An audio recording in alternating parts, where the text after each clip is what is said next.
My name is Juma Daud. I'm from Malawi, Mangochi. I come in South Africa to check if the better life. I'll be working from 2022. So I know I'm legal for myself, and all of Malawian that you are here is also legal. So what I can go to say, all of us you are Africa. So that you South African people that you are doing it to all Africa, and it's not a good for us. You chasing this place, you say you don't want the people from outside this place. South African is for South African people. Malawian people, you need to go this place. So as you are accepting to come here to checking the better place, maybe all people that Malawi will be safe place is this place. So why did you allow these people to come here to check out to fight for us? Why? As you say, give you the information, you say by 3rd June must be living in South Africa, must go our country. Why you come this place to do what? What do you want to us, the African? You say you don't want the African people. South Africa is not including the Africa. South Africa is for South Africa. Malawi and Zimbabwe and Mozambique and Ghana is for Africa. But South Africa is depending on South Africa. So please, these people that are chasing our black in Africa, please stop coming to us to abusing us, please. The way you being must be there, as also you are being decided. Please, as you are waiting for transport to go home. Home is the best. To go home is not like as you are not in what you can go to say anything. Okay, how long have you been to South Africa? I come from 2022. And have you been back home for any time? Yeah, I did go home and they come back again. And are you saying you are a documented Malawian? I got the passport, so I never getting the asylum paper. Speaking of the asylum, do you understand what is asylum? Yeah, I know asylum paper. Asylum paper, you get the people from outside, the refugee. The people that are living in this place is refugee when they come in this country. It's refugee. Not like when they live in our place is not like you don't have the future. No, you got the future. But when they come here to check in the other future, maybe you can go to something to support our family. Now the refugee and the refugees and asylum status are totally different documentation.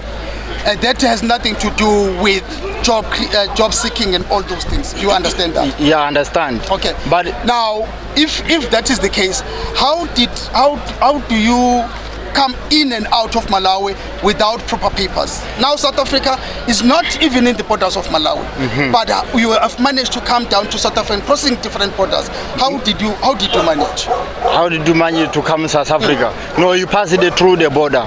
To come to go to sign our passport to go to the Home Affairs for South Africa, the Bedi Bridge, you sign and he give us 30 days to be here. But as you come here to work, you cannot just sometimes when you get a chance, you go back to the border and you go to put the document to come again, decide to work to get maybe to give a few days. But do you think you were doing the right thing for coming into the country without legal documents? No, it's not a right. Okay. So can you blame South Africans for rising up to the situation where a lot of people from other countries, if Malawians are 8,000 here, and how many Nigerians are here, how many other countries that are here? I don't want to specifically point this to Malawi because it's only Malawi here. Yeah. But there are so many other countries, all African countries are here. And the unfortunate is, not only this thing is, the only problem is, this thing seems to be pointed to Africans, to African communities. And there are a lot of other foreign nationals that are in the country, probably illegally as well. But let's deal with this one. Now, do you think the South African people were wrong? No, I can say South African people say right to chase us because of documentary, but you have to give us the right time to say by this time you have to go. But these things all of Africa, you just want to say for by now by 3rd June must be living. All of us African people, you don't think about this day you can go to be happen. Yeah. But do you also attribute this to the government failure for making sure that everyone comes into the South African terms of intelligence and other so-called management system that needs to manage people coming to the country? Yeah, I know. Can you also blame this to your government as well, the Malawian government, for not managing its people to come to South Africa? No, our government is for Malawi.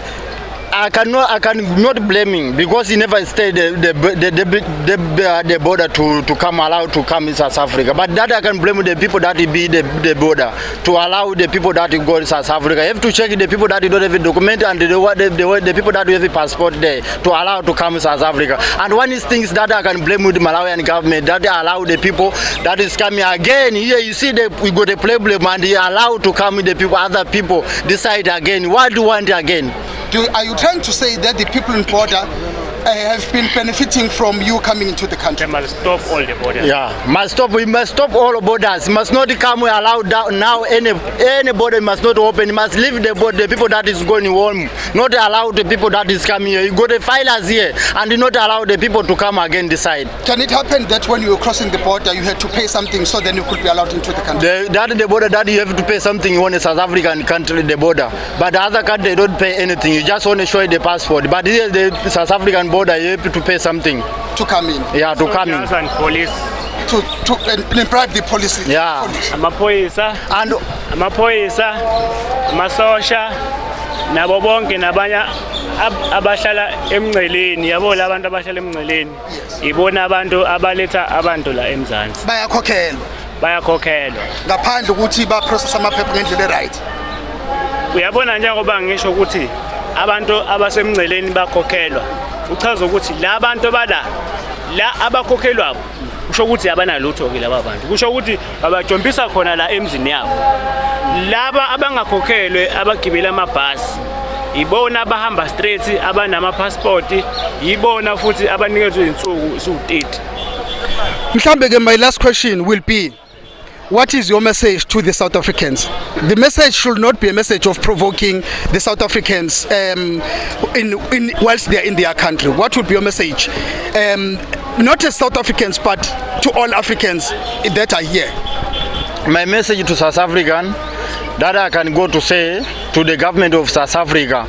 Yesterday I see the speech from Ramaphosa. He said by 30 June everyone the documents must be leaving, but why did you see the people that is being 7,000 of people that is here? Why you don't share with these people that is here? Please you must check our family that you are here. You got our sisters, our mother, and too much the kids you are here. So please Ramaphosa, when you are putting your speech, please you have to check the family that is sleeping outside. And I like the speech for Julius Malema. Malema is say you like all African, it must be one. So what about you see this filers when it be African is a one, you go to be this filers. What is your message to the president of Malawi? The message of Malawian government, you just keep quiet, you never say anything. You see now you are live in the TV. You have to check our message in the TV. Also you have to make the Kanema. You have to check to talk to us in the Kanema. So are you saying they're also responsible for this mess? Oh, Peter. The government of Malawi. Government of Malawi is wrong. Yes, they are. What is doing our government for Malawian is wrong. Why? Because they can see on Facebook, on social media, people that are suffering, they're sitting here. But for them, because we are voting for them, but they're just sleeping to his house, they're feeding to all the kids. But for us, all the vote is here. All the vote is here. 30 you go to meet us. What is doing? 30 you go to meet us. Don't blame us when you are coming to make it your fault. You don't give it the 30. Because as you are going back home, it's not only all the people that is here, you don't vote for you. Other people you come here for 9 months, other people you come here for 6 months, other people you come here never even getting a job. Other people you just want to come here and the same day and you go back home. So 30 you go to meet us. Please quickly, even you got a mind. I got a message yesterday I was checking the news for Malawi. To very lose a donation 5 billion of Malawi. Other people just keep quiet. I see donation for the Bushiri. Bushiri send 10 bus, but some people just keep quiet. Why this bus take time to come us here? And so are you saying this is the lesson the Malawians are going to learn to pressure their government to do the right thing? The Malawi to pay what? To put the pressure on the government of Malawi to do the right thing for the people. Yeah. Okay.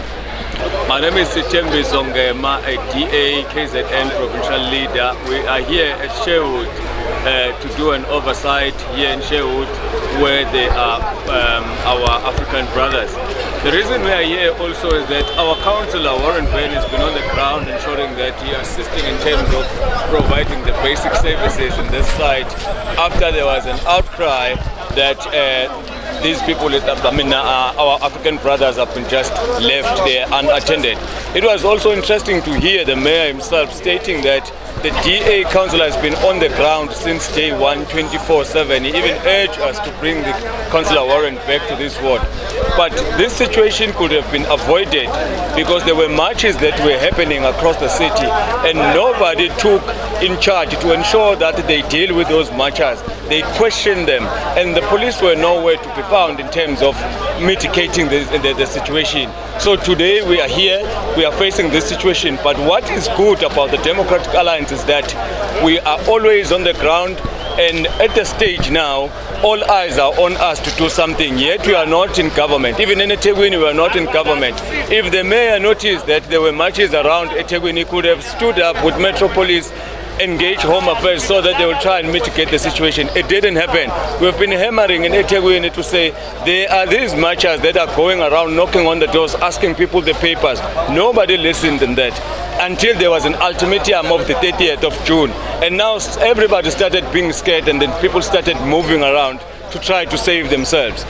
And what is said is that out of all this, only the Muslim community that has been hands-on also in trying to assist. eThekwini hasn't been nowhere to be found.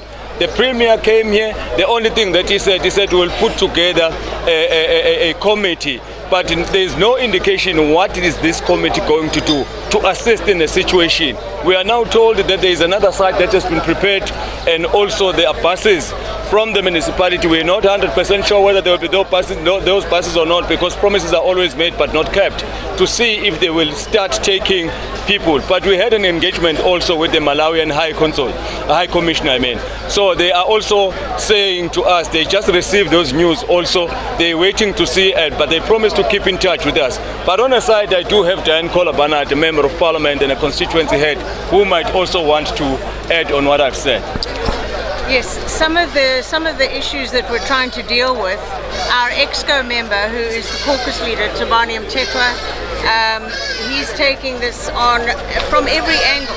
And you know full well that the Home Affairs Department is now run by Dr. Leon Schreiber, the DA minister, and they have through his department now sent back 600,000 illegals. He's just shut down 2,000 illegal visas, called student visas, totally fraudulent, being sold. So slowly but surely he's chipping away the things that have just been left for 25 years. The police have turned a blind eye, Home Affairs have turned a blind eye. In fact, they were so corrupt they were selling papers to come into South Africa. That's now been stopped by the DA minister, and we're hoping they can get on top of it.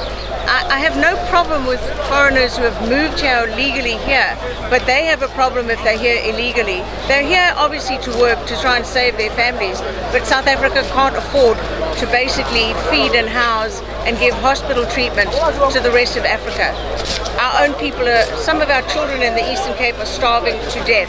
We can't afford this, so we need to do it properly. If you need to come into the country, you need to go through the proper process. That hasn't happened in thousands and thousands of instances, and now hopefully the DA will get on top of it. But in your understanding, in your knowledge, what message did you get from these people?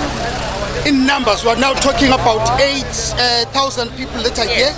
And what brought them to South Africa initially? Well, everybody comes here to try and get a job, earn money. And they do usually wonderful jobs. I mean, the Malawians are hired by many, many people to do all the jobs, basically, that South Africans won't do, let's face it. But they have to be here legally. You can't go around hiring people who are here illegally. It's against the law. So people have to come in here legally, but the reason they are all here is because of an uncredited association simply announcing that on the 30th of this month they will deal with foreigners. And already we've seen 5 foreigners murdered in Mossel Bay in a xenophobic attack, and that's just around the corner. So I'm hoping very much that our security forces are on the ground and ready, unlike they were when the xenophobic riots happened in 2008 or the riots in eThekwini. They were nowhere to be found. So I keep on saying, are you ready in case there's a problem? And I don't think they are. The meeting with the High Commissioner of Malawi, did you get a sense of why they have allowed the people to leave their country to come to South Africa, and what has been the mitigating circumstances for them now to move them back home? Well, at the stage, we don't get clear answers, because also it seems as if them on their side, they were caught with this situation unexpectedly. But the reality is that we have to deal with it now. We have to deal with the situation. We have to ensure that they are deported. We have to ensure that we process the paperwork speedily so that they can be able to move. Because even the Muslim community that is assisting them here, they will also end up running short of the assistance that they're providing. So it is important that the government chips in and work with all other spheres, including the Malawian High Commissioner, to speed up the process. But one cannot shy away from the fact that you will recall that the DA once ran a massive campaign about ensuring that we secure our borders. We were also trying to prevent the situation like this, because when you've got borders that are widely open and then people can come in and out in a country without being verified, it becomes a problem of that particular country. And at the stage, if you look at the people in South Africa and in KZN specifically, they've just lost hope now to the law enforcement. They've lost hope to the government. But what is then happening at the stage is that the DA government, within a period of 2 years, we have already deported 600,000 people, which means that if we were in power a long time ago, we would have prevented this situation.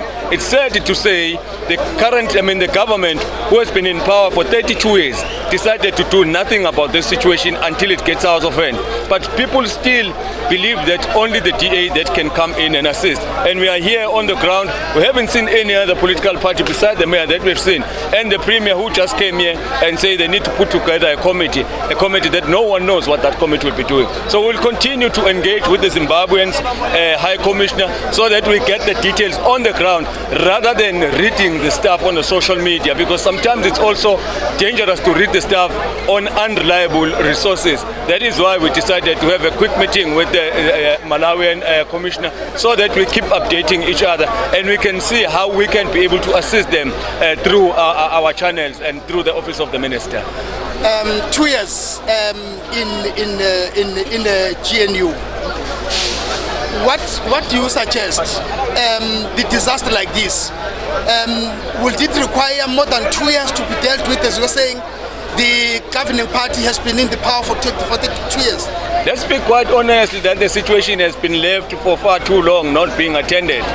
But you can see that there is action now that has been taken. You have seen that now you've got immigration officers on site. You have seen that there is mobile trucks now that comes in to assist, to speed up the process. It tells you that in a period of 5 years, we will be in far more than this, than where we are at the stage. But also we are hoping that if the DA takes power in 2029, this will be cleared. We can promise you, because remember, we had Vision 2029, where we were saying ensure safety and security in our borders.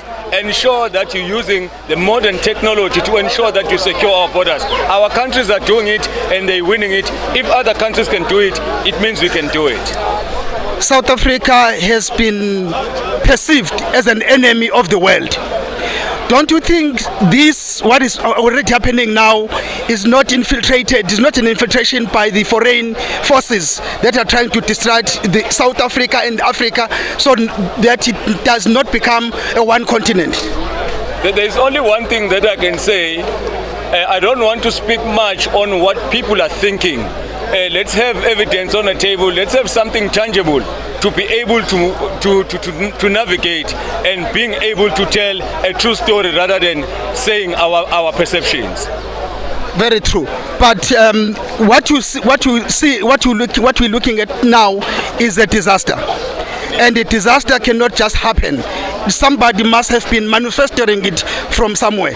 And by the look of things, everyone now, it looks like it's against South Africa in a way, but it's not that case, simply because people of South Africa are also saying it should not be like this. But eventually, true that our government has also failed the situation to come to this level. I just say that when people losing hope from government, they take the law to their own hands. Yeah. And that is why it's very easy for others or no, and the enemies to infiltrate the country, because once there is a lack of security in a country, you leave that country vulnerable. And this is what we are experiencing in South Africa. The question is that how long it will take us to fix this problem? How long it will take us to ensure that our borders are safe? How long it will take us to ensure that everyone who's entering and leaving the country is someone who's documented? But at the same breath, DA has been the number one opposition party in the last 32 years. And as an opposition party, what role have you played to make sure that the situation does not come to this level? Well, I think you will recall the pressure that we've been putting to the ANC government, the oversights that we did in many border gates. And we raised these issues, we drove these issues in Parliament. We were named a racist party when we were raising this concerns. We were named as a racist party who's against our African brothers. But we said it is always important that anyone who enters in your house, you know who is in your house. But at that time, DA was seen as a racist party. But today, the DA is the one now who is in the forefront to ensure that we correct the situation. So we acknowledge that when we are receiving people that are not documented, we are sitting on the time bomb. Indeed, agree with you totally. If this situation is not handled correctly from now on, and thank God because we've got a DA minister at the stage, if it's not handled carefully, cautiously, we are sitting at a ticking time bomb. Thank you so much to the DA, and we are at Sherwood, where in the camp of the Malawian community, and we are hoping that the situation will change. And what would be your message to the Malawian people that are legally documented in South Africa, as now they're all tied in one bunch? We just want to encourage our African brothers, whether they're coming from Malawi or Zimbabwe, to say it is wrong to enter without having papers. Because papers makes your life easy so that you can be identifiable in a country. Because if you cannot be identifiable in the country, this is what happened, where people get piled up, where people now end up being like homeless. This situation would be then avoided if we had a caring government. But the only government that we had was a government that was caring in papers and in the manifestos, but was not practically caring.